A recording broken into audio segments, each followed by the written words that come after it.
Pay attention to the time. What's up, you guys? My name is Will Weber, and this is The Spin. I am joined by three wonderful hosts today. We have Jocelyn, Emmett, and Tiffany. So we've got a host of things to talk to you guys about, but I want to start with a sick topic, that being Hillary Clinton's health. Now, Sunday, she was at a 9/11 memorial, and she left midway through after she claimed she was overheated. Now, it turns out she was diagnosed with pneumonia Friday, but she didn't tell anyone. So, I ask you guys, how important is a president's health to the public?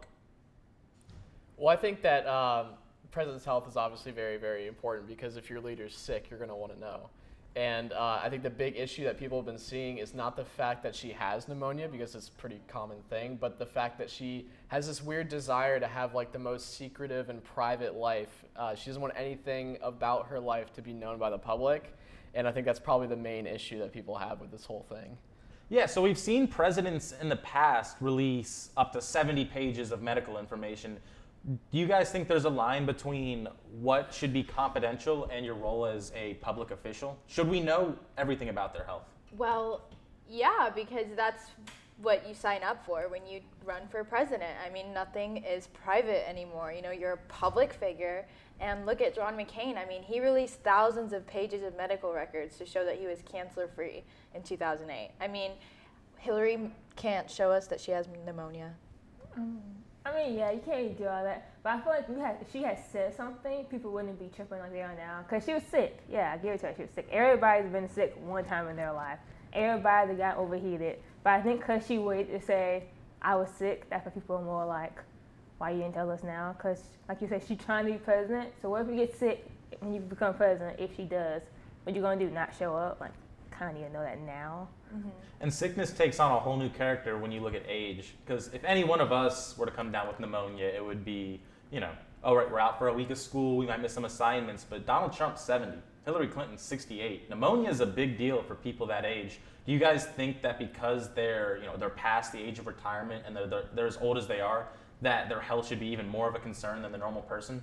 Absolutely. I mean, pneumonia kills people around that age. I mean, if you look at like the cause of death for, a ton of people who aren't in the best like social situation as far as like wealth, pneumonia really does kill a lot of people. So I think it's a big thing, and it may seem small to some people, but I think it's important that they bring it up. Yeah, it surprised me that she was still in the campaign trail, shaking hands and meeting with all these people and, just having these close interactions when she's got a disease like that. Yeah. But, So talking about work, let's talk about the wage gap between the women and the men. As we know, men make more money than women, and Donald Trump better do policy about the maternity leave. So do you think we should have a policy like this that actually have an effect for women? I think that a 6-month maternity leave paid for from the federal government, which means it's paid for through taxes, I think that's a good step, but I don't know what the unintended consequences of that would be. So in theory, it sounds good to allow women to leave work for 6 months to care for their child, but the overriding argument is that women don't have a place in the workforce because their role as a mother becomes more important in their career.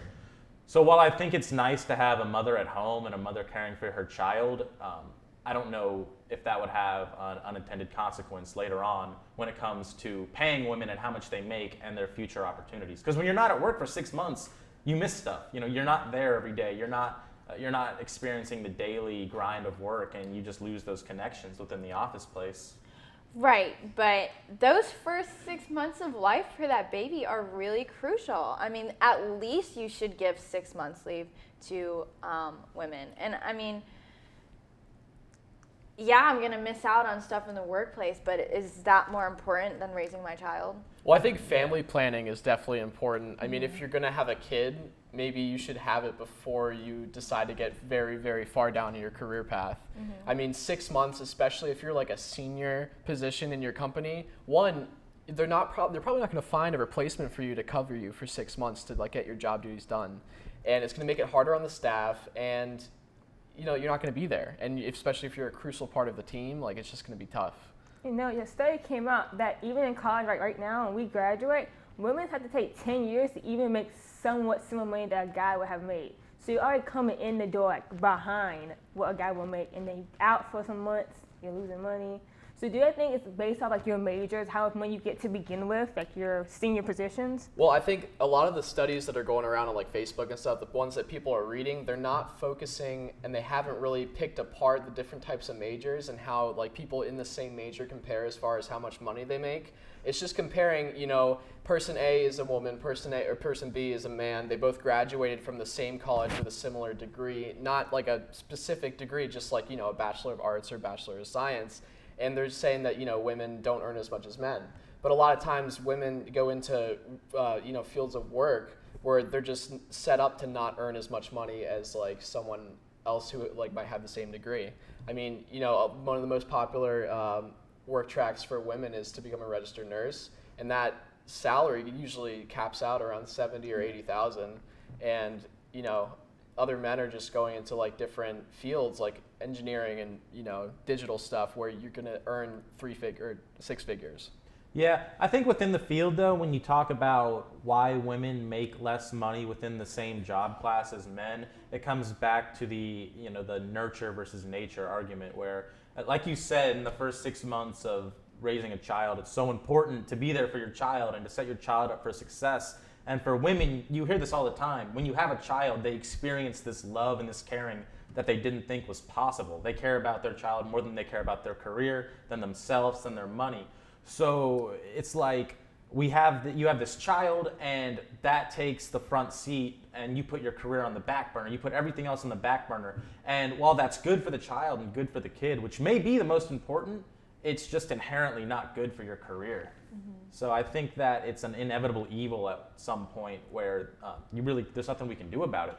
So we got a lot of more topics for you guys. We're going to talk about transgenders, and we're also going to talk about tattoos. But before we go to break, we want to encourage you guys to follow us on Twitter, like us on Facebook, and let us know what you want us to talk about. We'll see you in a second. Transgender.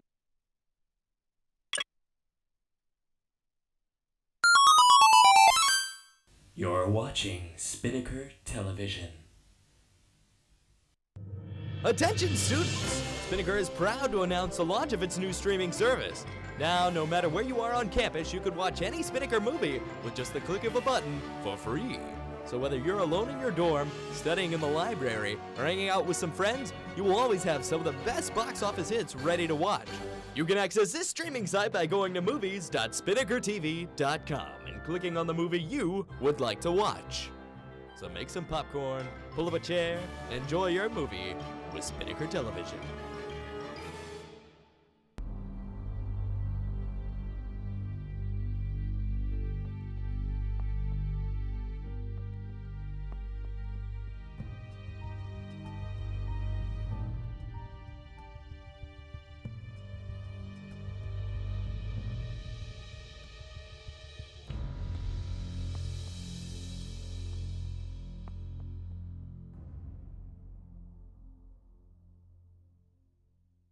Hey guys, welcome back to The Spin. Right now we're going to talk about sports and politics. Last week we had Colin Kaepernick. This week we have the NCAA canceling a bunch of, or actually not canceling, but moving over a bunch of championships from North Carolina because of HB2. So what do you guys think? Should sports be involved in politics? I think that sports should be involved in social issues. Not necessarily politics. And that's why HB2 is so controversial, because we don't know if it is a political issue between Democrats and Republicans, which it can be argued that it is, or if it's a social rights issue with transgenders getting equal treatment like everyone else. So I think it's up to the leaders of the institutions to decide when they want to step in. You said Colin Kaepernick. Obviously, he believes that the oppression of minorities is more than something political. It's a civil right. So if it's civil rights, I can understand sports using their platform to be heard. But if it's strictly political, I would rather see my sports stay out. Right. And I think the main reason why the NCAA came in and got involved with this is because they said that HB2 infringed on the rights of students. You know, students are being affected on campus. They're not being able to use, you know, the the bathroom that they think they should be able to use, and other things as well. But that's kind of been like the main face of the whole issue. So that's their argument, is that their college students that are playing for their teams are being affected by it. And in a lot of these small towns, like in North Carolina, for example, sports is everything, specifically the NCAA. You think you got North Carolina basketball, you got Duke basketball. That runs that state. The NCAA runs that state. So when you take out these championships, you're not just taking out the sport, you're taking out the money, you're taking out the visitors, you're taking out the profit for the surrounding places like the hotels, the gas stations. So it's more than just a sports statement they're making an economic statement, which I think will really speak to the politicians there. So do you think they have the right to make that economic statement? Because like you said, people are getting uncomfortable, and we're talking about it. So do you think that will make more conversation for someone in North Carolina to talk about it, maybe for the future? I think it definitely will. I mean, anything like this is always going to spark conversation and bring more awareness to what's actually happening, And I mean, all this stuff we're hearing about with transgenders, I mean, it's just going to continue to circulate and come up, whether it's in politics or sports or anything else. Yes, it is what it is. I think, I heard Coach K say the law was kind of embarrassing.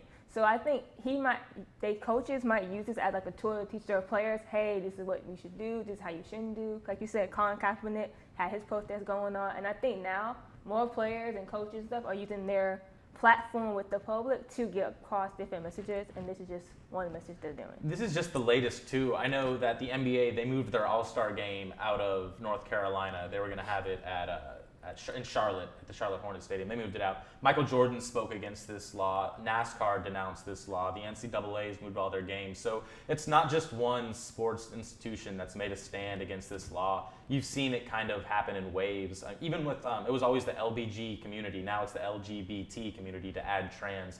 So I think there's been a real awakening about transgender issues in the past couple of years in the country. Right. And, social media is just going to take us so many other places with just sparking conversation. I mean, it just always goes. And speaking of that, Drake and Rihanna have matching tattoos, guys. Come on. How do we feel about that? I mean, does tattoos define a relationship? Like, is that a new thing for me to get matching tattoos with my BF, How do you feel? Like, would you get a tattoo with your boyfriend? I mean, if we're talking like some years, it's in question. But a couple of days, no, we're not going to tattoo parlor getting the I love whoever this is. No, we're not doing that. No. I mean, that's what they're saying. Drake and Rihanna have been a thing for maybe like a month officially, and they have these matching camouflage shark tattoos.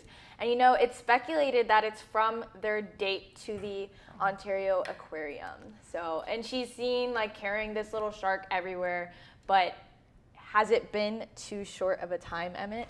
I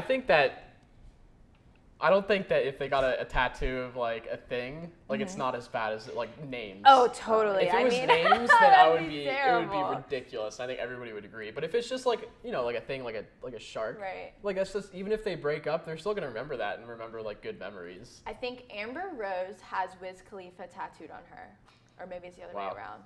And Tyga has Kylie's name on him. I mean, this is just a trend. It's just a trend. What surprised me about Drake is, okay, so Tyga got Kylie's name tattooed on him, but Tyga's already covered, he's got the neck tats, he's already got the arm sleeve. Drake isn't really tatted up. Right. Yeah. So when he gets a little shark, it's like, okay, this must be a big deal. Yeah. So what do you guys think about replacing your wedding ring with a tattoo on your ring finger? Because I've seen that kind of trend up a little bit. Is that as bad, or is that pretty trendy? That's trendy. cute. I think I would do that, honestly. Get the little That's initials cool. on your ring finger. That's actually cute. kind of cute. That's real cute. What happens if you get a divorce? Yeah, So if I you get can divorced. quote to that. My uncle has his wedding anniversary on his wrist. He got divorced. So if he still has it, he's trying to get it removed. So it can lead to some shaky territory. And that's where There it you kind of go. goes. I feel like tattoos definitely define a relationship, but it kind of defines it as a little bit immature and ridiculous, because to get a tattoo with someone, no matter how much you love them, is kind of short-sighted and definitely narrows your options when it comes to the rest of the field should something inevitably go wrong, which Statistics show it kind of happens a lot here in America. So as for me, I'm going to hold back on getting a tattoo with my girlfriend, but stay tuned for more on that. What about you, Tiffany? The shark is so cute. I think I wouldn't mind having it on my body, especially if it was with Drake. Would it be visible, or would you get it in a place that can easily be covered? Like, would you forearm it, or would you like lower back it? Forearm it? I don't know. I would ankle it like Rihanna did. You know? It was a good pace. I definitely agree with her position. Well, you guys, we really appreciate you joining us for the second week of the Spin. We will be here every Wednesday at 7 o'clock. Once again, make sure to like us on Facebook at UNF Spinnaker, follow us on Twitter, and let us know what we can do better or what you want to hear us talk about. But for Jocelyn Simmons, Emmett, and Tiffany, I'm Will. We'll see you next time, guys. Here's our viral video of the week. No, it's right up on it. No, he is. He's gonna eat that little shark. Wait, there's a big shark trying to eat. There's a huge shark. Look at! Oh my God!